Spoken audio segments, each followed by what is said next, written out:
గల్లీలోనేమో దోస్తి, ఢిల్లీలోనేమో అదానీతో కుస్తీ పడుతున్నది.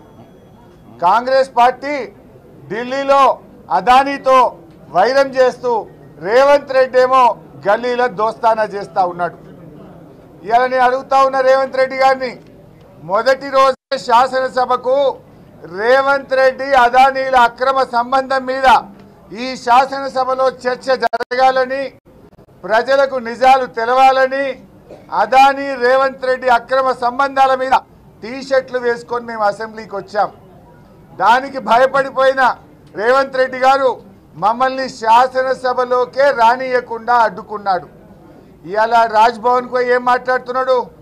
మీ రాహుల్ గాంధీ, మీ ఏఐసిసి అదానీని తిట్టండి, అదానీని ప్రశ్నించండి, అదానీ అవినీతి గురించి మాట్లాడమంటే పాపం అదానీ మీద మాట్లాడాలంటే రేవంత్ రెడ్డికి భయం అవుతా ఉన్నది. అదానీ మీద ధైర్యం జాలతలేదు మాట్లాడడానికి. రాజ్భవన్ ముంగటపై కూడా